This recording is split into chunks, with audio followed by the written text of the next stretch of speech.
The ಡಿಬೇಟ್ಗೆ ಸ್ವಾಗತ. ಅಂದ್ರೆ ಈಗ ನೋಡಿ, ನೀವು ಕೈಮೂಳೆ ಮುರಿದುಕೊಂಡಾಗ ಆಸ್ಪತ್ರೆಗೆ ಹೋದ್ರೆ ವೈದ್ಯರು ತಕ್ಷಣ ಒಂದು ಎಕ್ಸ್ರೇ ತೆಗಿಸ್ತಾರೆ. ಹೌದು, ಅದೊಂದು ಸಾಮಾನ್ಯ ಪ್ರಕ್ರಿಯೆ. ಆ ಕಪ್ಪದ ಹಾಳೆಯ ಮೇಲೆ ಒಂದು ಬಿಳಿ ರೇಖೆ ಸ್ಪಷ್ಟವಾಗಿ ಕಾಣುತ್ತೆ ಅಲ್ವಾ? ವೈದ್ಯರು ಆ ರೇಖೆಯ ಮೇಲೆ ಬೆರಳಿಟ್ಟು ನೋಡಿ, ಇಲ್ಲಿದೆ ಸಮಸ್ಯೆ, ಈ ಮೂಳೆ ಮುರಿದಿದೆ ಅಂತ ಅತ್ಯಂತ ನಿಖರವಾಗಿ ಹೇಳ್ತಾರೆ. ಅಲ್ಲಿ ಸಮಸ್ಯೆ ಎಲ್ಲಿದೆ ಮತ್ತೆ ಅದಕ್ಕೆ ಪರಿಹಾರ ಏನು ಅನ್ನೋದು ಕನ್ನಡಿಯಷ್ಟೇ ಸ್ಪಷ್ಟವಾಗಿರುತ್ತೆ. ಖಂಡಿತ. ಭೌತಿಕ ಪ್ರಪಂಚದ ಅತಿ ದೊಡ್ಡ ಸೌಂದರ್ಯವೇ ಅದು. ಗೊತ್ತಾ, ಅಲ್ಲಿ ಕಾರ್ಯ ಮತ್ತು ಕಾರಣಗಳ ನಡುವೆ ಒಂದು ಸ್ಪಷ್ಟವಾದ ಸಂಬಂಧ ಇರುತ್ತೆ. ಎಕ್ಸಾಕ್ಟ್ಲಿ. ನಾವು ಸಮಸ್ಯೆಗಳನ್ನ ಅಳೆಯಬಹುದು, ವರ್ಗೀಕರಿಸಬಹುದು ಮತ್ತು ಅದಕ್ಕೊಂದು ನಿರ್ದಿಷ್ಟವಾದ ಒಂದು ನಿಖರವಾದ ಪರಿಹಾರವನ್ನ ಕಂಡುಕೊಳ್ಳಬಹುದು. ಆದ್ರೆ ನಮ್ಮ ಮಾನವ ಜಗತ್ತು ಕೇವಲ ಈ ಮುರಿದ ಮೂಳೆಗಳಿಂದ ಮಾಡಿದ್ದಲ್ಲ. ನಮ್ಮ ಮನಸ್ಸು, ನಮ್ಮ ಭಾವನೆಗಳು, ನಮ್ಮ ಸಂಬಂಧಗಳು ಮತ್ತು ಈ ಬದುಕಿನ ಸಂಕೀರ್ಣವಾದ ಆಗುಹೋಗುಗಳನ್ನ ಅಳೆಯೋಕೆ ಯಾವುದೇ ಎಕ್ಸ್ರೇ ಯಂತ್ರ ಇಲ್ಲ. ನಿಜ. ಅಲ್ಲಿ ಸಮಸ್ಯೆ ಎಲ್ಲಿದೆ ಅಂತ ಬೆರಳಿಟ್ಟು ತೋರ್ಸೋದು ಅಸಾಧ್ಯ. ಹೌದು. ಇದೇ ಅಸ್ಪಷ್ಟತೆಯ ನಡುವೆ ನಾವು ಇವತ್ತಿನ ನಮ್ಮ ಈ ಚರ್ಚೆಯನ್ನ ಆರಂಭಿಸ್ತಾ ಇದ್ದೀವಿ. ನಮ್ಮ ಇಂದಿನ ಚಿಂತನೆಗೆ ಆಧಾರವಾಗಿರೋದು ಸಂಧ್ಯಾವಂದನೆಯ ಅಂತರಂಗ, ಸಂಪುಟ 2, ಭಕ್ತಿಯುಕ್ತ ಜ್ಞಾನಯೋಗ ಅನ್ನೋ ಅತ್ಯಂತ ಆಳವಾದ ತಾತ್ವಿಕ ಗ್ರಂಥ. ಮತ್ತು ಈ ಗ್ರಂಥದಲ್ಲಿ ಗಾಯತ್ರಿ ಮಂತ್ರದ ಧಿಯೋ ಯೋ ನಃ ಪ್ರಚೋದಯಾತ್, ಅಂದ್ರೆ ನಮ್ಮ ಬುದ್ಧಿಯನ್ನ ಪ್ರೇರೇಪಿಸು ಅನ್ನೋ ಪ್ರಾರ್ಥನೆಯ ಬಗ್ಗೆ ಒಂದು ದಿಟ್ಟವಾದ ವಾದವನ್ನ ಮಂಡಿಸಲಾಗಿದೆ.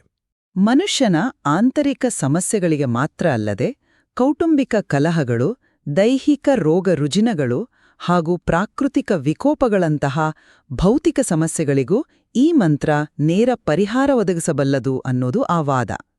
ಈ ಗ್ರಂಥ ಹೇಳುವಂತೆ ಪ್ರಾರಬ್ಧ ಕರ್ಮ ಹಾಗೂ ಭಗವಂತನ ಪ್ರೇರಣೆಯಿಂದ ಸಕಲ ಸಮಸ್ಯೆಗಳನ್ನು ಬಗೆಹರಿಸಬಹುದು ಅನ್ನೋ ಸಮಗ್ರ ನಿಲುವನ್ನ ನಾನಿವತ್ತು ಸಮರ್ಥಿಸ್ತೇನೆ. ಮತ್ತು ನಾನು ಈ ಗಾಯತ್ರಿ ಮಂತ್ರದ ಅದ್ಭುತವಾದ ಆಂತರಿಕ ಹಾಗೂ ಮಾನಸಿಕ ಶಕ್ತಿಯನ್ನ ಸಂಪೂರ್ಣವಾಗಿ ಗೌರವಿಸ್ತೇನೆ. ಅದರಲ್ಲಿ ನನಗೆ ಯಾವ ಅನುಮಾನವೂ ಇಲ್ಲ. ಓಕೆ. ಆದರೆ ಇದೇ ಬೌದ್ಧಿಕ ಪ್ರೇರಣೆಯನ್ನ ಕಟ್ಟುನಿಟ್ಟಿನ ಭೌತಿಕ ಸಮಸ್ಯೆಗಳಿಗೆ, ಅಂದ್ರೆ ಮಳೆ ಬೆಳೆ, ರೋಗ ರುಜಿನಗಳಂತಹ ಲೌಕಿಕ ಸಮಸ್ಯೆಗಳಿಗೆ ನೇರ ಪರಿಹಾರವಾಗಿ ಅನ್ವಯಿಸೋದು ಆ ಮಂತ್ರದ ಮೂಲ ಆಧ್ಯಾತ್ಮಿಕ ಉದ್ದೇಶವನ್ನ ಅತಿಯಾಗಿ ಲೌಕಿಕಗೊಳಿಸಿದಂತೆ ಆಗುತ್ತೆ ಅನ್ನೋ ನಿಲುವನ್ನ ನಾನು ಮಂಡಿಸ್ತೇನೆ. ಇದರಲ್ಲಿ ನಾವು ವಿಜ್ಞಾನ ಮತ್ತು ಮನುಷ್ಯನ ಸ್ವಂತ ಪ್ರಯತ್ನವನ್ನ ಕಡೆಗಣಿಸೋ ಅಪಾಯ ಇದೆ ಅನ್ನೋದು ನನ್ನ ಕಾಳಜಿ. ನಿಮ್ಮ ಆತಂಕ ಅರ್ಥಪೂರ್ಣವಾಗಿದೆ. ಆದರೆ ನಾವು ಈ ಚರ್ಚೆಯ ಆಳಕ್ಕೆ ಇಳಿಯೋ ಮುನ್ನ ಗ್ರಂಥ ನಮ್ಮ ಮುಂದಿಡುವ ಬೌದ್ಧಿಕ ಚೌಕಟ್ಟನ್ನ ನಾನು ಸ್ಪಷ್ಟಪಡಿಸಲು ಬಯಸ್ತೇನೆ. ಈ ಗ್ರಂಥ ಮನುಷ್ಯನ ಜೀವನವನ್ನ ಬಿಡಿಬಿಡಿಯಾಗಿ ನೋಡಲ್ಲ. ಜಗತ್ತಿನ ಪ್ರತಿಯೊಂದು ಸಮಸ್ಯೆಯೂ, ಅದು ನಿಮ್ಮ ದೇಹಕ್ಕೆ ಬಂದಿರುವ ಕಾಯಿಲೆಯಾಗಿರಬಹುದು, ಅಥವಾ ಅಣ್ಣ ತಮ್ಮಂದಿರ ನಡುವೆ ಆಸ್ತಿಗಾಗಿ ನಡೆಯುತ್ತಿರುವ ಜಗಳ ಆಗಿರಬಹುದು, ಅದು ಮೂಲತಃ ನಮ್ಮ ಪ್ರಾರಬ್ಧ ಕರ್ಮದ ಫಲಿತಾಂಶ. ಈ ಗ್ರಂಥದ ಪ್ರಕಾರ ನಮ್ಮ ಬುದ್ಧಿಯೇ ಎಲ್ಲ ಆಗುಹೋಗುಗಳನ್ನು ನಿಯಂತ್ರಿಸುವ ಕೇಂದ್ರ ಕಚೇರಿ, ಅಂದ್ರೆ ಕಂಟ್ರೋಲ್ ರೂಮ್. ಹೌದು, ಕಂಟ್ರೋಲ್ ರೂಮ್. ಗಾಯತ್ರಿ ಮಂತ್ರದ ಮೂಲಕ ನಾವು ಆ ಕೇಂದ್ರ ಕಚೇರಿಯ ನಿರ್ವಹಣೆಯನ್ನ ಭಗವಂತನಿಗೆ ಒಪ್ಪಿಸ್ತೀವಿ. ಉದಾಹರಣೆಗೆ, ಗ್ರಂಥದಲ್ಲಿಯೇ ಪ್ರಸ್ತಾಪಿಸಿರುವ ಹಾಗೆ ತಾಯಿ ಮತ್ತು ಮಗನ ನಡುವೆ ತೀವ್ರವಾದ ಭಿನ್ನಾಭಿಪ್ರಾಯ ಬಂದಾಗ ಮಗ ತನ್ನ ಮಾತನ್ನ ಕೇಳ್ತಾ ಇಲ್ಲ ಅನ್ನೋದು ತಾಯಿಯ ಪ್ರಾರಬ್ಧ ಕರ್ಮ. ಓಹೋ.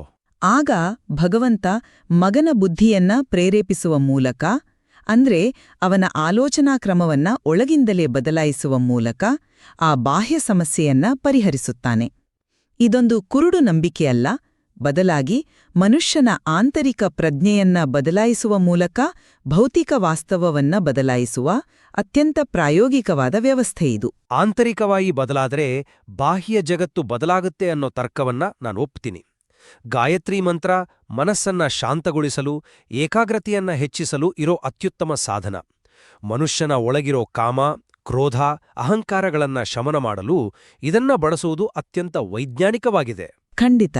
ಯಾಕಂದ್ರೆ ಅದು ನೇರವಾಗಿ ಮನುಷ್ಯನ ಮನೋವಿಜ್ಞಾನಕ್ಕೆ ಸಂಬಂಧಿಸಿದ್ದು. ಆದ್ರೆ ಇದೇ ತರ್ಕವನ್ನ ಭೌತಿಕ ಘಟನೆಗಳಿಗೆ ಅನ್ವಯಿಸಿದಾಗ ಸಮಸ್ಯೆ ಶುರುವಾಗುತ್ತೆ. ಉದಾಹರಣೆಗೆ, ಕಾಯಿಲೆ ಬಂದಾಗ ಭಗವಂತ ವೈದ್ಯನಿಗೆ ಸರಿಯಾದ ಔಷಧಿಯನ್ನ ಸೂಚಿಸಲು ಬುದ್ಧಿಯನ್ನ ಪ್ರೇರೇಪಿಸ್ತಾನೆ ಅನ್ನೋದು. ಅಥವಾ ಇದೇ ತರ್ಕವನ್ನ ಪ್ರವಾಹ, ಬರಗಾಲದಂತಹ ಪ್ರಾಕೃತಿಕ ವಿಕೋಪಗಳಿಗೂ ಅನ್ವಯಿಸೋದು ಸ್ವಲ್ಪ ಅತಿಶಯೋಕ್ತಿಯಂತೆ ಕಾಣುತ್ತೆ. ಪ್ರತಿಯೊಂದು ಭೌತಿಕ ಘಟನೆಯನ್ನು ಕೇವಲ ಪ್ರಾರಬ್ಧ ಕರ್ಮ ಮತ್ತು ದೈವಿಕ ಪ್ರೇರಣೆಯ ಬುಟ್ಟಿಗೆ ಹಾಕಿದ್ರೆ ಮನುಷ್ಯನ ಬೌದ್ಧಿಕ ಶ್ರಮ, ವಿಜ್ಞಾನದ ಆವಿಷ್ಕಾರಗಳು ಮತ್ತು ಪ್ರಕೃತಿಯ ನಿಯಮಗಳನ್ನ ನಾವು ಸಂಪೂರ್ಣವಾಗಿ ನಿರ್ಲಕ್ಷಿಸಿದಂತೆ ಆಗಲ್ವಾ? ಇದು ಬಹಳ ಮುಖ್ಯವಾದ ಪ್ರಶ್ನೆ. ನೀವು ಎತ್ತಿರುವ ವೈದ್ಯಕೀಯ ಉದಾಹರಣೆಯನ್ನೇ ಆಳವಾಗಿ ವಿಶ್ಲೇಷಿಸೋಣ. ಒಂದು ನಿಮಿಷ. ಈ ಗ್ರಂಥ ಮನುಷ್ಯನ ಸ್ವಂತ ಪ್ರಯತ್ನವನ್ನ ಎಲ್ಲೂ ಅಲ್ಲಗಳೆಯುತ್ತಿಲ್ಲ. ಆದ್ರೆ ಅದು ಹಾಗೆ ಕೇಳಿಸುತ್ತಲ್ವಾ? ಇಲ್ಲ ನೋಡಿ, ಗ್ರಂಥದಲ್ಲಿ ಸ್ಪಷ್ಟವಾಗಿ ಹೇಳಲಾಗಿದೆ, ವೈದ್ಯನಿಗೆ ಆ ರೋಗದ ಮೂಲ ಸರಿಯಾಗಿ ತಿಳಿಯುವಂತೆಯೂ ಅದಕ್ಕೆ ಸರಿಯಾದ ಔಷಧಿಯ ಸ್ಫೂರ್ತಿ ಬರುವಂತೆಯೂ ಭಗವಂತ ಪ್ರೇರಣೆ ನೀಡುತ್ತಾನೆ ಅಂತ. ಇಲ್ಲಿ ವೈದ್ಯನ ಅವಶ್ಯಕತೆಯನ್ನಾಗಲಿ ಆತ ಕಲಿತ ಔಷಧ ವಿಜ್ಞಾನವನ್ನಾಗಲಿ ನಿರಾಕರಿಸಿಲ್ಲ. ವೈದ್ಯಕೀಯ ಜಗತ್ತಿನಲ್ಲಿ ಎಷ್ಟೋ ಬಾರಿ ಎಲ್ಲ ಪರೀಕ್ಷಾ ವರದಿಗಳು ಸಾಮಾನ್ಯವಾಗಿರುತ್ತವೆ, ಆದ್ರೆ ರೋಗಿ ತೀವ್ರವಾದ ನೋವಿನಿಂದ ನರಳುತ್ತಿರ್ತಾನೆ. ಅಂಥ ಅತ್ಯಂತ ಕ್ಲಿಷ್ಟಕರವಾದ ಸಮಯದಲ್ಲಿ ನೂರಾರು ಸಾಧ್ಯತೆಗಳ ನಡುವೆ ಇದೇ ಔಷಧಿ ನೀಡಬೇಕು ಅನ್ನೋ ನಿಖರವಾದ ಒಳನೋಟ ವೈದ್ಯನಿಗೆ ಇದ್ದಕ್ಕಿದ್ದಂತೆ ಹೊಳೆಯುತ್ತೆ. ಆ ಮಿಂಚಿನಂಥ ಹೊಳಹು ಎಲ್ಲಿಂದ ಬರುತ್ತೆ? ಅದನ್ನೇ ಗ್ರಂಥಬುದ್ಧಿಯ ಪ್ರೇರಣೆ ಅನ್ನುತ್ತದೆ. ಕ್ಷಮಿಸಿ, ಈ ವಾದವನ್ನ ಹಾಗೆಯೇ ಒಪ್ಪಿಕೊಳ್ಳಲು ನನ್ನ ಮನಸ್ಸು ಒಪ್ಪುತ್ತಿಲ್ಲ. ಯಾಕೆ?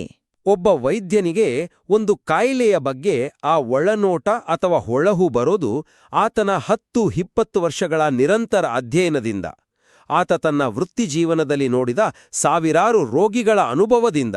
ಹೌದು, ಅನುಭವ ಮುಖ್ಯ. ಆತನ ಮಿದುಳು ತನ್ನ ಹಿಂದಿನ ಅನುಭವಗಳ ಆಧಾರದ ಮೇಲೆ ಅತ್ಯಂತ ವೇಗವಾಗಿ ಲೆಕ್ಕಾಚಾರ ಮಾಡಿ ಒಂದು ನಿರ್ಧಾರಕ್ಕೆ ಬರುತ್ತೆ. ಆ ಸುದೀರ್ಘವಾದ ಬೌದ್ಧಿಕ ಶ್ರಮ ಮತ್ತು ಅನುಭವವನ್ನ ಕೇವಲ ದೈವಿಕ ಪ್ರೇರಣೆ ಅನ್ನೋ ಒಂದೇ ಪದದ ಅಡಿಯಲ್ಲಿ ತಂದುಬಿಡೋದು ಆ ವೈದ್ಯನ ನಿದ್ದೆಗೆಟ್ಟ ರಾತ್ರಿಗಳಿಗೆ ಮಾಡುವ ಅಪಮಾನ ಅಲ್ವಾ? ರೋಗಿಯ ಕರ್ಮದ ಲೆಕ್ಕಾಚಾರ ಮುಗಿದಿದ್ದರಿಂದ ವೈದ್ಯನಿಗೆ ಜ್ಞಾನೋದಯ ಆಯಿತು ಅಂದ್ರೆ ಆ ವೈದ್ಯನ ಸ್ವಂತ ಸಾಮರ್ಥ್ಯ ಹಾಗೂ ಕರ್ತೃತ್ವಕ್ಕೆ ಬೆಲೆಯೇ ಇಲ್ಲದಂತೆ ಆಗುತ್ತೆ. ನೀವು ಈ ವಿಷಯವನ್ನ ಯಾವ ದೃಷ್ಟಿಕೋನದಿಂದ ನೋಡ್ತಾ ಇದ್ದೀರಾ ಅಂತ ನನಗೆ ಅರ್ಥ ಆಗ್ತಿದೆ. ಆದ್ರೆ ಇದಕ್ಕೆ ಸಂಬಂಧಿಸಿದಂತೆ ನನ್ನದೊಂದು ಭಿನ್ನವಾದ ವಿವರಣೆಯಿದೆ. ಹೇಳಿ. ಇಲ್ಲಿ ವೈದ್ಯನ ಓದು ಮತ್ತು ಶ್ರಮವನ್ನ ಕಸಿದುಕೊಳ್ಳುವ ಪ್ರಶ್ನೆಯೇ ಬರಲ್ಲ. ನೀವು ಮರ ಕಡಿಯುವನ ಕೈಯಲ್ಲಿರೋ ಕೊಡಲಿಯನ್ನ ಊಹಿಸ್ಕೊಳ್ಳಿ. ಮರ ಕಡಿಯಲು ಕೊಡಲಿ ಎಷ್ಟು ಮುಖ್ಯವೋ ವೈದ್ಯನ ಜ್ಞಾನವೂ ಅಷ್ಟೇ ಮುಖ್ಯ. ಜ್ಞಾನ ಇಲ್ಲಿ ಒಂದು ಉಪಕರಣ ಇದ್ದ ಹಾಗೆ. ಓಕೆ. ಆದ್ರೆ ಆ ಉಪಕರಣವನ್ನ ಸರಿಯಾದ ಸಮಯಕ್ಕೆ, ಸರಿಯಾದ ಕೋನದಲ್ಲಿ, ಸರಿಯಾದ ಬಲದೊಂದಿಗೆ ಬೀಸುವ ಶಕ್ತಿ ಇದೆಯಲ್ಲ, ಅದು ಪ್ರೇರಣೆ. ಇಬ್ಬರೂ ಸಮಾನ ಅನುಭವ ಇರೋ ಒಂದೇ ಕಾಲೇಜಿನಲ್ಲಿ ಓದಿದ ವೈದ್ಯರು ಒಂದೇ ಕ್ಲಿಷ್ಟಕರವಾದ ಪ್ರಕರಣವನ್ನ ನೋಡಿದಾಗ ಒಬ್ಬರಿಗೆ ಹೊಳೆಯುವ ಪರಿಹಾರ ಇನ್ನೊಬ್ಬರಿಗೆ ಹೊಳೆಯದಿರಲು ಕಾರಣ ಏನು?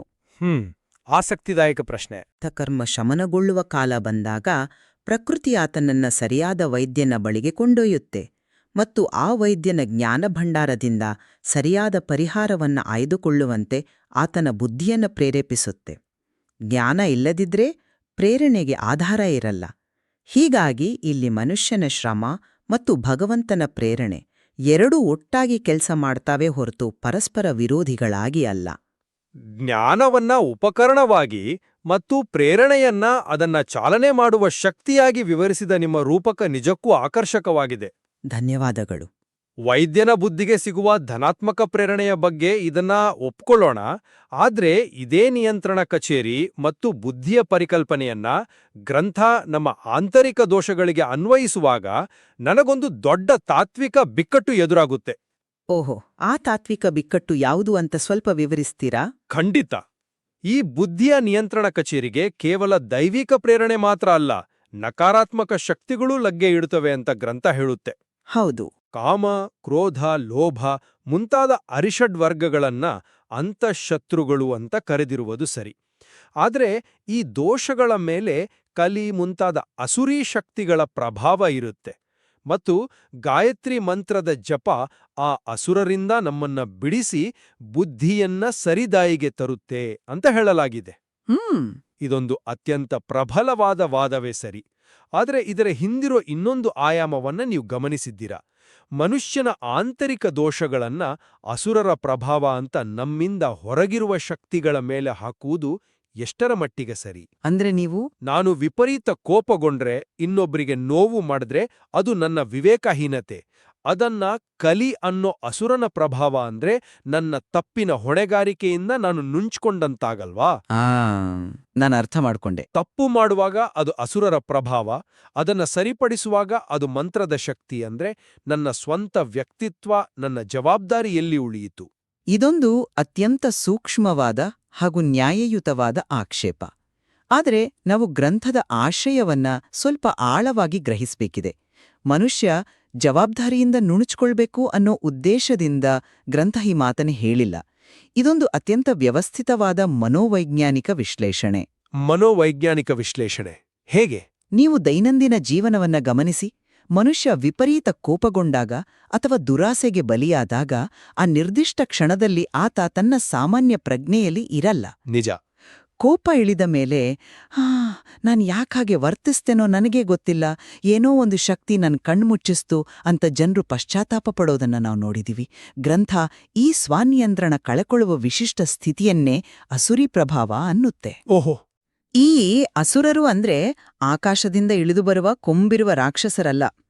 ಅವರು ನಮ್ಮೊಳಗಿನ ತಾಮಸಿಕ ಮತ್ತು ರಾಜಸಿಕ ಪ್ರವೃತ್ತಿಗಳ ಮೂರ್ತ ರೂಪಗಳು. ನಮ್ಮ ಬುದ್ಧಿಯನ್ನ ಆ ಪ್ರವೃತ್ತಿಗಳು ಆಕ್ರಮಿಸಿಕೊಂಡಾಗ ನಮ್ಮ ಸ್ವಂತ ಇಚ್ಛಾಶಕ್ತಿ ಕೆಲಸ ಮಾಡಲ್ಲ. ಆ ಸಮಯದಲ್ಲಿ ದ್ಯೋ ಯೋ ನಃ ಪ್ರಚೋದಯಾತ್ ಅನ್ನೋ ಮಂತ್ರ ನಮ್ಮ ಆಲೋಚನಾ ವ್ಯವಸ್ಥೆಗೆ ಬಡಿದಿರುವ ಈ ದೋಷವನ್ನ ಸರಿಪಡಿಸುವ, ಮಿದುಳಿನ ಮೂಲ ಪ್ರೋಗ್ರಾಮಿಂಗನ್ನ ಮರುಹೊಂದಿಸುವ ಒಂದು ಬೌದ್ಧಿಕ ಅಸ್ತ್ರವಾಗಿ ಕೆಲಸ ಮಾಡುತ್ತೆ. ನನ್ನ ನಿಯಂತ್ರಣವನ್ನ ಮೀರಿದ ಒಂದು ಆಂತರಿಕ ಶತ್ರು ನನ್ನೊಳಗಿದೆ. ಅದನ್ನ ಗೆಲ್ಲಲು ನನಗೆ ಉನ್ನತ ಪ್ರಜ್ಞೆಯ ಸಹಾಯ ಬೇಕು ಅಂತ ಒಪ್ಪುಕೊಳ್ಳೋದು ಜವಾಬ್ದಾರಿಯಿಂದ ನುಣುಚಿಕೊಳ್ಳೋದಲ್ಲ. ಬದಲಾಗಿ ಅದು ಅತ್ಯಂತ ಪ್ರಜ್ಞಾಪೂರ್ವಕವಾಗಿ ಜವಾಬ್ದಾರಿಯನ್ನ ತೆಗೆದುಕೊಳ್ಳುವ ಮೊದಲ ಹೆಜ್ಜೆ. ನೀವು ಅಸುರರ ಪರಿಕಲ್ಪನೆಯನ್ನ ಮನೋವೈಜ್ಞಾನಿಕ ರೂಪಕವಾಗಿ ವಿವರಿಸಿದ ರೀತಿ ಅರ್ಥಗರ್ಭಿತವಾಗಿದೆ. ನಮ್ಮ ಒಳಗಿನ ಕತ್ತಲನ್ನ ಗುರ್ತಿಸಿ ಅದನ್ನು ಗೆಲ್ಲಲು ಮಂತ್ರವನ್ನ ಒಂದು ಅಸ್ತ್ರವಾಗಿ ಬಳಸುವುದು ತಾರ್ಕಿಕವಾಗಿ ಒಪ್ಪಬಹುದಾದ ವಿಚಾರ. ಹೌದು. ಆದರೆ ಇದೇ ಆಲೋಚನಾ ಕ್ರಮವನ್ನ ಗ್ರಂಥ ಅತ್ಯಂತ ತೀವ್ರವಾದ ಮಾನವೀಯ ನೋವಿನ ಸಂಗತಿಯಾದ ಸಾವು ಮತ್ತು ವಿಯೋಗಕ್ಕೆ ಅನ್ವಯಿಸುವಾಗ ಏನಾಗುತ್ತೆ ಅನ್ನೋದನ್ನ ನಾವು ನೋಡಬೇಕಿದೆ. ಖಂಡಿತ.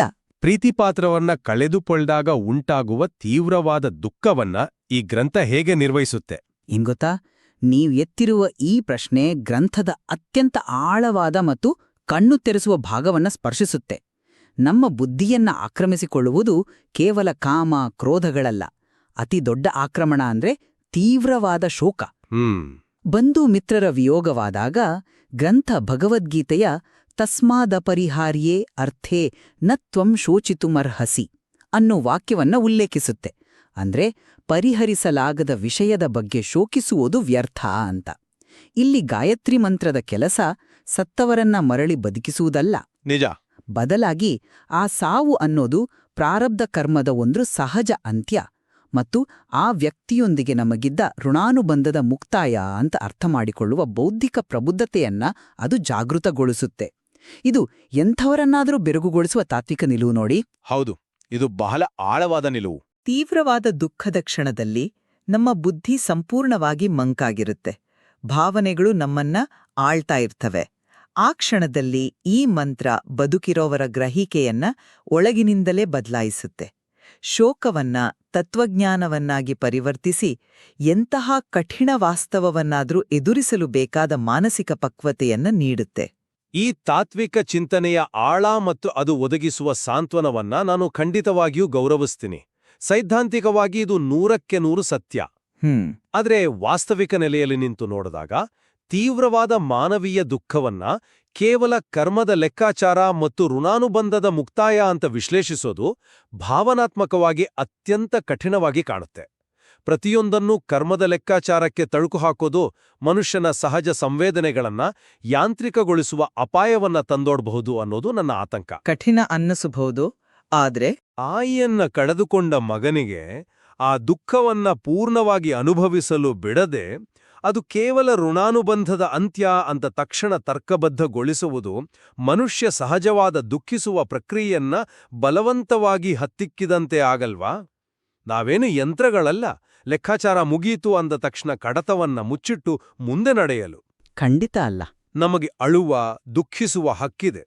ಎಲ್ಲವನ್ನೂ ಈ ಬೌದ್ಧಿಕ ಪ್ರೇರಣೆಯಿಂದ ಸರಿಪಡಿಸಿಕೊಳ್ಳಬೇಕು ಅನ್ನೋದು ಮನುಷ್ಯನ ಅತ್ಯಂತ ನೈಜವಾದ ಭಾವನಾತ್ಮಕ ಪ್ರಪಂಚವನ್ನ ನಿರ್ಲಕ್ಷಿಸಿದಂತೆ ಭಾಸವಾಗುತ್ತೆ. ಖಂಡಿತವಾಗಿಯೂ ಮನುಷ್ಯ ಯಂತ್ರ ಅಲ್ಲ, ಮತ್ತು ಗ್ರಂಥ ನೀವು ಅಳಬಾರದು, ದುಃಖಿಸಬಾರದು ಅಂತ ಎಲ್ಲಿಯೂ ಆದೇಶ ನೀಡೋದಿಲ್ಲ.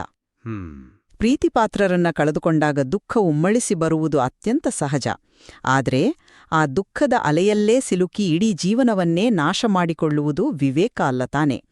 ಗಾಯತ್ರಿ ಮಂತ್ರ ದುಃಖವನ್ನ ನಿರಾಕರಿಸ್ತಾ ಇಲ್ಲ, ಬದಲಾಗಿ ಆ ದುಃಖವನ್ನ ನಿರ್ವಹಿಸಲು ಒಂದು ಗಟ್ಟಿಯಾದ ಅಡಿಪಾಯವನ್ನ ನೀಡ್ತಾ ಇದೆ. ನೀವು ಒಂದು ಸುಂಟರಗಾಳಿಯಲ್ಲಿ ಸಿಲುಕಿದ ದೋಣಿಯನ್ನ ಊಹಿಸ್ಕೊಳ್ಳಿ. ಓಕೆ. ಅಲೆಗಳು ಅಪ್ಪಳಿಸುವುದು ನಿಲ್ಲುವುದಿಲ್ಲ, ಆದ್ರೆ ಆ ದೋಣಿಗೆ ಒಂದು ಭದ್ರವಾದ ಲಂಗರಿದ್ರೆ ಅದು ಮುಳುಗೋದಿಲ್ಲ. ನಮ್ಮೆಲ್ಲ ಭಾವನೆಗಳಿಗೂ ಆಕ್ರಂದನಗಳಿಗೂ ಆ ತತ್ವಜ್ಞಾನದ ಲಂಗರ್ ಹಾಕುವ ಕೆಲಸವನ್ನ ಈ ಮಂತ್ರ ಮಾಡುತ್ತೆ. ಋಣಾನುಬಂಧದ ಪರಿಕಲ್ಪನೆ ಕೇವಲ ಒಂದು ಶುಷ್ಕ ಲೆಕ್ಕಾಚಾರ ಅಲ್ಲ, ಅದೊಂದು ವಿಸ್ತೃತವಾದ ಬ್ರಹ್ಮಾಂಡದ ನಿಯಮ. ಅರ್ಥ ಆಗ್ತಾ ಇದೆ. ನಾವು ಈ ಬ್ರಹ್ಮಾಂಡದ ಒಂದು ಸಣ್ಣ ಭಾಗ. ಎಲ್ಲಾ ಆಗುಹೋಗುಗಳು ಒಂದು ನಿರ್ದಿಷ್ಟ ವ್ಯವಸ್ಥೆಯ ಅಡಿಯಲ್ಲಿ ನಡೆಯುತ್ತವೆ ಅನ್ನೋ ವಿಶಾಲ ದೃಷ್ಟಿಕೋನವನ್ನದು ಒದಗಿಸುತ್ತೆ. ಆ ನಿಯಮವನ್ನ ಅರಿತಾಗ ಬರುವ ಶಾಂತಿ ಕೇವಲ ಕಾಲ ಕಳೆದಂತೆ ಮರೆತು ಹೋಗುವ ದುಃಖಕ್ಕಿಂತ ಹೆಚ್ಚು ಶಾಶ್ವತವಾಗಿರುತ್ತೆ. ಶೋಕದಿಂದ ಬಿಡುಗಡೆ ಹೊಂದುವುದು ಭಾವನೆಗಳನ್ನ ಕೊಲ್ಲುವುದಲ್ಲ, ಅದು ಭಾವನೆಗಳನ್ನ ಮೀರಿ ನಿಲ್ಲುವ ಪ್ರಬುದ್ಧತೆ. ಈ ದೃಷ್ಟಿಕೋನವನ್ನು ಒಪ್ಪಬಹುದು. ವಿಪರೀತ ದುಃಖದ ನಿರ್ವಹಣೆಯಲ್ಲಿ ಮಂತ್ರದ ಪಾತ್ರವನ್ನ ಒಂದು ಸಾಂತ್ವನದ ನೆಲೆಯಲ್ಲಿ ಸ್ವೀಕರಿಸಬಹುದು. ಆದರೆ ಈ ಚರ್ಚೆಯ ಇನ್ನೊಂದು ತುದಿಗೆ, ಅಂದ್ರೆ ನಮ್ಮ ದೈನಂದಿನ ಸಣ್ಣಪುಟ್ಟ ಅಡೆತಡೆಗಳ ಕಡೆಗೆ ನಾನು ಬರಬಯಸ್ತೀನಿ. ಖಂಡಿತ ಬರೋಣ. ಗ್ರಂಥದಲ್ಲಿ ಆಧ್ಯಾತ್ಮಿಕ ಸಾಧನೆ ಅಂದ್ರೆ ಜಪ ತಪಗಳಿಗೆ ಎದುರಾಗುವ ವಿಘ್ನಗಳ ಬಗ್ಗೆ ಒಂದು ಉಲ್ಲೇಖ ಇದೆ. ಯಾರಾದ್ರೂ ಏಕಾಗ್ರತೆಯಿಂದ ಜಪ ಮಾಡುವಾಗ ಬರುವ ತೂಕಡಿಕೆ, ಆಲಸ್ಯ ಅಥವಾ ಹೋಮ ಹವನಗಳಿಗೆ ಬರುವ ಅಡೆತಡೆಗಳನ್ನ ಗ್ರಂಥ ದುಷ್ಟಶಕ್ತಿಗಳ ಬಾಧೆಯಂಟ ಕರೆದಿದೆ. ಹೌದು. ಮತ್ತು ಇವುಗಳನ್ನ ನಿವಾರಿಸಲು ಉಗ್ರ ದೇವತೆಯಾದ ನರಸಿಂಹನ ಆರಾಧನೆ ಹಾಗೂ ಗಾಯತ್ರಿ ಮಂತ್ರದ ಬಲವನ್ನ ಬಳಸಬೇಕು ಅಂತ ಹೇಳಿದೆ. ಇಲ್ಲಿ ನನ್ನ ಪ್ರಶ್ನೆ ಅತ್ಯಂತ ನೇರವಾಗಿದೆ. ಯಾರಿಗಾದ್ರೂ ಧ್ಯಾನ ಮಾಡುವಾಗ ತೂಕಡಿಕೆ ಬಂದ್ರೆ ಅದರ ಅರ್ಥ ಅವರು ಹಿಂದಿನ ರಾತ್ರಿ ಸರಿಯಾಗಿ ನಿದ್ದೆ ಮಾಡಿಲ್ಲ ಅಥವಾ ದೈಹಿಕವಾಗಿ ಬಳಲಿದ್ದಾರೆ ಅಂತ ತಾನೆ. ಜೀವಶಾಸ್ತ್ರೀಯವಾಗಿ, ವೈಜ್ಞಾನಿಕವಾಗಿ ಅತ್ಯಂತ ಸರಳವಾಗಿ ವಿವರಿಸಬಹುದಾದ ಒಂದು ದೈಹಿಕ ಆಯಾಸವನ್ನ ದುಷ್ಟಶಕ್ತಿಗಳ ಬಾಧೆಯಂತ ಕರೆದು ಅದಕ್ಕೆ ನರಸಿಂಹಸ್ವಾಮಿಯನ್ನ ಕರೆತರುವುದು ವಿಷಯವನ್ನ ಅನಗತ್ಯವಾಗಿ ನಿಗೂಢಗೊಳಿಸೋದಲ್ವಾ? ಇದು ಪ್ರತಿಯೊಂದಕ್ಕೂ ಭೂತಪ್ರೇತಗಳ ಕಾರಣ ಹುಡುಕುವ ಹಳೇ ಕಾಲದ ಮನಸ್ಥಿತಿಯನ್ನ ಪ್ರೇರೇಪಿಸಲ್ವಾ? ಮೇಲ್ನೋಟಕ್ಕೆ ನಿಮ್ಮ ಆಕ್ಷೇಪ 100% ಸರಿ ಅನಿಸುತ್ತೆ. ದೈಹಿಕ ಆಯಾಸವನ್ನ ಗ್ರಂಥ ಅಲ್ಲಗಳೆಯಲ್ಲ. ಆದ್ರೆ ನೀವು ಒಮ್ಮೆ ನಿಮ್ಮದೇ ದೈನಂದಿನ ಅನುಭವವನ್ನ ಯೋಚಿಸಿ. ನಾವು ರಾತ್ರಿ ಗಂಟೆಗಟ್ಲೆ ಕುಳಿತು ಚಲನಚಿತ್ರ ನೋಡುವಾಗ ಅಥವಾ ಮೊಬೈಲ್ ನೋಡುವಾಗ ನಮಗೆ ನಿದ್ರೆ ಬರಲ್ಲ, ಕಣ್ಣು ಅಗಲವಾಗಿ ತೆರೆದಿರುತ್ತೆ. ಅದು ನಿಜ. ಆದ್ರೆ ಅದೇ ವ್ಯಕ್ತಿ ಮರುದಿನ ಬೆಳಿಗ್ಗೆ ಎದ್ದು ಸ್ನಾನ ಮಾಡಿ ಅತ್ಯಂತ ಉಲ್ಲಾಸದಿಂದ ಧ್ಯಾನ ಮಾಡಲು ಕುಳಿತ ಮೊದಲ 5 ನಿಮಿಷದಲ್ಲಿಯೇ ಆಕಳಕೆ ಶುರುವಾಗುತ್ತೆ, ತೂಕಡಿಕೆ ಆವರಿಸುತ್ತೆ. ಇದನ್ನ ಕೇವಲ ದೈಹಿಕ ಬಳಲಿಕೆ ಅಂತ ವಿಜ್ಞಾನ ಹೇಗೆ ವಿವರಿಸುತ್ತೆ? ವಾಸ್ತವವಾಗಿ ಇಲ್ಲಿ ನಡೆಯುತ್ತಿರೋದು ದೇಹದ ಆಯಾಸ ಅಲ್ಲ, ಮನಸ್ಸಿನ ಪ್ರತಿರೋಧ. ಕಾರಿನ ಹ್ಯಾಂಡ್ಬ್ರೇಕ್ ಹಾಕಿರುವಾಗ ನೀವು ಎಷ್ಟೇ ಆಕ್ಸೆಲರೇಟರ್ ಒತ್ತಿದ್ರೂ ಗಾಡಿ ಹೇಗೆ ಮುಂದೆ ಹೋಗೋಲ್ವೋ, ಹಾಗೆಯೇ ಮನುಷ್ಯನ ಮನಸ್ಸಿಗೆ ಒಂದು ಅಗಾಧವಾದ ಜಡತ್ವ ಅಥವಾ ತಾಮಸಿಕ ಗುಣ ಇರುತ್ತೆ. ಅಂದ್ರೆ ನೀವು ಈ ಜಡತ್ವವನ್ನೇ ದುಷ್ಟಶಕ್ತಿ ಅಂತ ಹೇಳ್ತಿದ್ದೀರಾ? ಹೌದು, ನಿಖರವಾಗಿ. ನಮ್ಮ ಪ್ರಾಚೀನ ಋಷಿಗಳು ಈ ಭೌತಿಕವಲ್ಲದ ಅಡೆತಡೆಗಳನ್ನ, ನಮ್ಮನ್ನೇ ಹಿಂದೆ ಕೆಳೆಯುವ ಈ ಆಂತರಿಕ ಜಡತ್ವವನ್ನ ದುಷ್ಟಶಕ್ತಿಗಳು ಅಂತ ಕರೆದ್ರು. ಇದು ಹೊರಗಿನಿಂದ ಬರುವ ದೆವ್ವಭೂತಗಳಲ್ಲ, ನಮ್ಮ ಏಕಾಗ್ರತೆಯನ್ನ ಭಂಗ ಮಾಡುವ ನಕಾರಾತ್ಮಕ ಶಕ್ತಿಗಳು. ಮತ್ತು ಈ ಅಗಾಧವಾದ ಜಡತ್ವವನ್ನ ಮುರಿಯಲು ಕೇವಲ ನಮ್ಮ ಇಚ್ಛಾಶಕ್ತಿ ಅಥವಾ ಶಾಂತವಾದ ಆಲೋಚನೆ ಸಾಲಲ್ಲ. ಅದಕ್ಕೆ ಮನಸ್ಸಿನೊಳಗೆ ಒಂದು ದೊಡ್ಡ ಆಘಾತ ಬೇಕು. ಆ ಆಘಾತವನ್ನ ನೀಡಲು ನರಸಿಂಹನಂತಹ ಉಗ್ರ ಅಂದ್ರೆ ಅತ್ಯಂತ ತೀವ್ರವಾದ ಹಾಗೂ ಜಾಗೃತವಾದ ಶಕ್ತಿಯ ಆವಾಹನೆ ಬೇಕಾಗುತ್ತೆ. ನರಸಿಂಹ ಅನ್ನೋದು ನಮ್ಮ ಪ್ರಜ್ಞೆಯಲ್ಲಿನ ಅತ್ಯುಗ್ರವಾದ ಜಾಗರೂಕತೆಯ ಸಂಕೇತ. ಗಾಯತ್ರಿ ಮಂತ್ರ ಆ ತೀವ್ರತೆಯನ್ನ ನಮ್ಮ ಬುದ್ಧಿಯಲ್ಲಿ ಪ್ರೇರೇಪಿಸಿ ಆ ಜಡತ್ವವನ್ನ ಸುಟ್ಟು ಹಾಕುತ್ತೆ. ಇದು ಕೇವಲ ನಿದ್ದೆ ಬರಿಸುವ ಆಯಾಸದ ಕಥೆಯಲ್ಲ, ಇದು ನಮ್ಮ ಪ್ರಜ್ಞೆಯನ್ನ ಮಂಕಾಗಿಸುವ ಅಜ್ಞಾನದ ವಿರುದ್ಧದ ಮನೋವೈಜ್ಞಾನಿಕ ಹೋರಾಟ. ಗ್ರಂಥ ಇದನ್ನ ಅತ್ಯಂತ ಸಾಂಕೇತಿಕವಾಗಿ ಮತ್ತು ಪರಿಣಾಮಕಾರಿಯಾಗಿ ವಿವರಿಸಿದೆ. ಆ ಜಡತ್ವದ ಬಗೆಗಿನ ನಿಮ್ಮ ವಿಶ್ಲೇಷಣೆ ಖಂಡಿತವಾಗಿಯೂ ಯೋಚಿಸುವಂಥದ್ದು. ಮನರಂಜನೆಯಲ್ಲಿ ಸಿಗುವ ಉತ್ಸಾಹ ಧ್ಯಾನದಲ್ಲಿ ಸಿಗದಿರುವುದಕ್ಕಿರುವ ಮನಸ್ಸಿನ ಪ್ರತಿರೋಧವನ್ನ ಕೇವಲ ವೈದ್ಯಕೀಯ ವಿಜ್ಞಾನ ವಿವರಿಸಲಾರದು ಅನ್ನೋದು ಒಪ್ಪುತಕ್ಕ ಮಾತೆ. ಹೌದು. ಇದನ್ನ ನಾವು ಮಾನಸಿಕ ತಡೆಗೋಡೆ ಅಂತ ಆಧುನಿಕ ಭಾಷೆಯಲ್ಲಿ ಕರೆಯಬಹುದು. ಆದರೆ ನನ್ನ ಮೂಲ ಆತಂಕ ಏನಂದ್ರೆ, ನಾವು ಪ್ರತಿಯೊಂದು ಸಣ್ಣಪುಟ್ಟ ವಿಷಯಗಳಿಗೂ ನಮ್ಮದೇ ದೋಷಗಳಿಗೂ ಈ ರೀತಿಯ ಅತೀಂದ್ರಿಯ ಕಾರಣಗಳನ್ನ ಹುಡುಕ್ತಾ ಹೋದ್ರೆ ವಸ್ತುನಿಷ್ಠ ವಾಸ್ತವದಿಂದ ನಾವು ದೂರ ಸರಿತೇವೆ. ಎಲ್ಲದಕ್ಕೂ ಮಂತ್ರ ಮತ್ತು ಪ್ರೇರಣೆಯನ್ನುವ ಬದಲು ಭೌತಿಕ ಜಗತ್ತಿನ ನಿಯಮಗಳನ್ನ ಭೌತಿಕವಾಗಿಯೇ ಎದುರಿಸುವುದು ಮತ್ತು ನಮ್ಮ ಜವಾಬ್ದಾರಿಗಳನ್ನ ನಾವೇ ಹೊರುವುದು ಹೆಚ್ಚು ವಿವೇಕಯುತ ಅಲ್ವಾ? ಇಲ್ಲಿ ಯಾವುದೂ ಪರಸ್ಪರ ವಿರೋಧಿಯಲ್ಲ. ಭೌತಿಕ ಜಗತ್ತಿನ ನಿಯಮಗಳನ್ನ ಪಾಲಿಸ್ತಲೇ ಆ ನಿಯಮಗಳ ಹಿಂದೆ ಕೆಲಸ ಮಾಡ್ತಿರೋ ಅದೃಶ್ಯ ಶಕ್ತಿಯನ್ನ, ಅಂದ್ರೆ ನಮ್ಮ ಬುದ್ಧಿಯನ್ನೇ ನಿಯಂತ್ರಿಸುವ ಪ್ರೇರಣೆಯನ್ನ ಅರಿಯುವುದು ನಿಜವಾದ ವಿವೇಕ. ನಾವು ಈ ಸುದೀರ್ಘ ಹಾಗೂ ರೋಚಕ ಚರ್ಚೆಯ ಅಂತಿಮ ಹಂತಕ್ಕೆ ಬಂದಿದ್ದೀವಿ. ಸಂಧ್ಯಾವಂದನೆಯ ಅಂತರಂಗ ಗ್ರಂಥದ ನಿಲುವುಗಳ ಬಗ್ಗೆ ನನ್ನ ಅಂತಿಮ ತೀರ್ಮಾನ ಹೀಗಿದೆ. ಗಾಯತ್ರಿ ಮಂತ್ರ, ವಿಶೇಷವಾಗಿ ಧಿಯೋ ಯೋ ನಃ ಪ್ರಚೋದಯಾತ್ ಅನ್ನೋ ಪ್ರಾರ್ಥನೆ, ಮನುಷ್ಯನ ಆಂತರಿಕ ಸ್ಥೈರ್ಯವನ್ನ ಹೆಚ್ಚಿಸುವ, ಅವನ ಮನಸ್ಸಿನ ಅಂಧಕಾರವನ್ನ ದೂರ ಮಾಡುವ ಮತ್ತು ಅವನ ಬೌದ್ಧಿಕ ವಿಕಾಸಕ್ಕೆ ನಾಂದಿ ಹಾಡುವ ಒಂದು ಅದ್ಭುತವಾದ ಶಕ್ತಿ ಅನ್ನೋದನ್ನ ನಾನು ಸಂಪೂರ್ಣವಾಗಿ ಒಪ್ತೀನಿ. ಹೌದು. ದುಃಖದ ನಿರ್ವಹಣೆಯಲ್ಲಿ, ಕೋಪವನ್ನ ಹತೋಟಿಗೆ ತರುವಲ್ಲಿ ಅಥವಾ ಮಾನಸಿಕ ಜಡತ್ವಲನ್ನ ಮುರಿಯುವಲ್ಲಿ ಇದು ನೀಡುವ ಸ್ಪಷ್ಟತೆ ಅನನ್ಯವಾದದ್ದು. ಆದರೆ ಇದೇ ಮಂತ್ರ ಮತ್ತು ಭಗವಂತನ ಪ್ರೇರಣೆಯು ಭೌತಿಕ ಜಗತ್ತಿನ ಸಕಲ ಸಮಸ್ಯೆಗಳಿಗೂ, ಅಂದ್ರೆ ಕಾಯಿಲೆಗಳ ವಾಸಿಯಿಂದ ಹಿಡಿದು ಪ್ರಾಕೃತಿಕ ವಿಕೋಪಗಳ ತಡೆಗಟ್ಟುವಿಕೆವರೆಗೂ ಇದೊಂದೇ ನೇರವಾದ ಪರಿಹಾರ ಅಂತ ನಿರೀಕ್ಷಿಸುವುದು ನನ್ನ ದೃಷ್ಟಿಯಲ್ಲಿ ಸಮಂಜಸ ಅಲ್ಲ. ಹಾಗೆ ಮಾಡುವುದು ಮಂತ್ರದ ಮೂಲ ಆಧ್ಯಾತ್ಮಿಕ ಸೌಂದರ್ಯವನ್ನ, ಅದರ ವಿಶಾಲವಾದ ಆಶಯವನ್ನ ಅತಿಯಾಗಿ ಲೌಕಿಕಗೊಳಿಸಿದಂತೆ ಆಗುತ್ತೆ ಮತ್ತು ಎಲ್ಲಕ್ಕಿಂತ ಮುಖ್ಯವಾಗಿ ಮನುಷ್ಯನ ವಿಜ್ಞಾನ, ಅವನ ಬೌದ್ಧಿಕ ಶ್ರಮ ಹಾಗೂ ಅವನ ಸ್ವಂತ ಜವಾಬ್ದಾರಿಗಳನ್ನ ಮರೆಮಾಚಿದಂತೆ ಆಗುತ್ತೆ ಅನ್ನೋ ನನ್ನ ನಿಲುವಿನಲ್ಲಿ ನಾನು ಸ್ಥಿರವಾಗಿದ್ದೇನೆ. ನಿಮ್ಮ ಅಂತಿಮ ಮಾತುಗಳನ್ನ ಮತ್ತು ಅದರಲ್ಲಿರುವ ವೈಚಾರಿಕತೆಯನ್ನ ನಾನು ಖಂಡಿತವಾಗಿಯೂ ಗೌರವಿಸ್ತೀನಿ. ನನ್ನ ತೀರ್ಮಾನವನ್ನು ಹೇಳೋದಾದ್ರೆ, ಸಂಧ್ಯಾವಂದನೆಯ ಅಂತರಂಗ ಗ್ರಂಥ ಮನುಷ್ಯನ ಜೀವನದ ಆಗುಹೋಗುಗಳನ್ನ ಕೇವಲ ಭೌತಿಕ ಅಥವಾ ಕೇವಲ ಆಧ್ಯಾತ್ಮಿಕ ಅಂತ ಪ್ರತ್ಯೇಕವಾಗಿ ನೋಡಲ್ಲ. ಇದು ಪ್ರಾರಬ್ಧ ಕರ್ಮ, ಭಗವಂತನ ಇಚ್ಛೆ ಮತ್ತು ಮನುಷ್ಯನ ಬುದ್ಧಿಶಕ್ತಿಯ ನಡುವಿನ ಅದ್ಭುತವಾದ ಕೊಂಡಿಯನ್ನ ಅತ್ಯಂತ ತಾರ್ಕಿಕವಾಗಿ ಬೆಸೆದಿದೆ. ಜಗತ್ತಿನ ಯಾವುದೇ ಭೌತಿಕ ಸಮಸ್ಯೆ ಆದರೂ ಅದರ ಪರಿಹಾರ ಅಂತಿಮವಾಗಿ ಮನುಷ್ಯನ ಮಿದುಳಿನ ನಿರ್ಧಾರಗಳ ಮೇಲೆಯೇ, ಅಂದ್ರೆ ಅವನ ಬುದ್ಧಿಯ ಮೇಲೆಯೇ ನಿಂತಿದೆ. ನಿಜ. ಆ ಬುದ್ಧಿಯನ್ನ ಸರಿಯಾದ ದಾರಿಯಲ್ಲಿ ಪ್ರೇರೇಪಿಸುವ ಶಕ್ತಿ ಭಗವಂತನದು. ಹೀಗಾಗಿ ಗಾಯತ್ರಿ ಮಂತ್ರವನ್ನ ಕೇವಲ ದೇವಸ್ಥಾನದ ಆಚರಣೆಯನ್ನಾಗಿಸದೆ ಬದುಕಿನ ಪ್ರತಿಯೊಂದು, ಅದು ಕೌಟುಂಬಿಕ ಇರ್ಲಿ, ವೈದ್ಯಕೀಯ ಇರ್ಲಿ ಅಥವಾ ಆಧ್ಯಾತ್ಮಿಕ ಇರ್ಲಿ, ಸಮಸ್ಯೆಗೂ ಅನ್ವಯಿಸಬಹುದಾದ ಒಂದು ಪ್ರಾಯೋಗಿಕ ಸೂತ್ರವಾಗಿ ಈ ಗ್ರಂಥ ಪರಿಚಯಿಸಿದೆ. ಇದು ಮಂತ್ರವನ್ನ ಲೌಕಿಕಗೊಳಿಸುವಿಕೆ ಅಲ್ಲ, ಬದಲಾಗಿ ನಮ್ಮ ಸಾಮಾನ್ಯ ಲೌಕಿಕ ಜೀವನವನ್ನೇ ಆಧ್ಯಾತ್ಮಿಕ ಎತ್ತರಕ್ಕೆ ಕೊಂಡೊಯ್ಯುವ ಪ್ರಕ್ರಿಯೆ. ಖಂಡಿತ ಈ ಗ್ರಂಥ ನಮ್ಮ ಚಿಂತನೆಯ ಗಡಿಗಳನ್ನ ವಿಸ್ತರಿಸುತ್ತೆ ಅನ್ನೋದ್ರಲ್ಲಿ ಎರಡು ಮಾತಿಲ್ಲ. ಭೌತಿಕ ಜಗತ್ತು ಮತ್ತು ಆಧ್ಯಾತ್ಮಿಕ ಪ್ರೇರಣೆಯ ನಡುವಿನ ಈ ಗಡಿರೇಖೆಯು ನಾವು ಯೋಚಿಸುವಷ್ಟು ಕಪ್ಪು ಬಿಳುಪಾಗಿಲ್ಲ. ಹೌದು. ನಾವು ಕಾರ್ಯಕ್ರಮದ ಆರಂಭದಲ್ಲಿ ಹೇಳಿದ ಆ ಎಕ್ಸ್ರೇ ಯಂತ್ರದ ಉದಾಹರಣೆಗೆ ಮರಳೋಣ. ಮನುಷ್ಯನ ಜೀವನದ ಸಮಸ್ಯೆಗಳು ಕೇವಲ ಮುರಿದ ಮೂಳೆಯಷ್ಟೋ ಸರಳ ಅಲ್ಲ. ಅದು ಕರ್ಮ, ಪ್ರೇರಣೆ, ಬುದ್ಧಿ ಮತ್ತು ಭಾವನೆಗಳ ಒಂದು ಸಂಕೀರ್ಣವಾದ ಜಾಲ. ಆ ಕತ್ತಲ ಜಾಲದಲ್ಲಿ ದಾರಿ ಹುಡುಕಲು ಗಾಯತ್ರಿ ಮಂತ್ರ ದಾರಿದೀಪ ಆಗುತ್ತಾ? ಒಳ್ಳೆ ಪ್ರಶ್ನೆ. ಆ ದೀಪ ಕೇವಲ ನಮ್ಮ ಆಂತರಿಕ ಜಗತ್ತನ್ನ ಬೆಳಗುತ್ತಾ ಅಥವಾ ನಮ್ಮ ಭೌತಿಕ ಸಮಸ್ಯೆಗಳ ಕತ್ತಲನ್ನು ಓಡಿಸುತ್ತಾ? ಮನುಷ್ಯನ ಬುದ್ಧಿಯೆಂಬ ನಿಯಂತ್ರಣ ಕಚೇರಿಯನ್ನ ಭಗವಂತನಿಗೆ ಒಪ್ಪಿಸುವುದರ ಹಿಂದಿನ ಈ ಆಳವಾದ ತಾತ್ವಿಕ ಚಿಂತನೆಗಳು ಮತ್ತು ವಾಸ್ತವದ ನಡುವಿನ ಸೇತುವೆಯ ಬಗ್ಗೆ ಇನ್ನಷ್ಟು ಅನ್ವೇಷಣಿಸಲು ಓದುಗರಿಗೆ ಅಪಾರವಾದ ಅವಕಾಶ ಇದೆ. ಖಂಡಿತ. ಈ ಚರ್ಚೆಯ ಅಂತಿಮ ತೀರ್ಮಾನವನ್ನ ಕೇಳುಗರ ವಿವೇಚನೆಗೆ ಬಿಡೋಣ. ಈ ಬೌದ್ಧಿಕ ಸಂವಾದದಲ್ಲಿ ಪಾಲ್ಗೊಂಡಿದ್ದಕ್ಕಾಗಿ ಧನ್ಯವಾದಗಳು. ಜೀವನದ ಗೊಂದಲಗಳ ನಡುವೆ ನಿಮ್ಮ ಬುದ್ಧಿಗೂ ಸರಿಯಾದ ಪ್ರೇರಣೆ ಸಿಗಲಿ ಅನ್ನೋ ಆಶಯದೊಂದಿಗೆ ನಮಸ್ಕಾರ.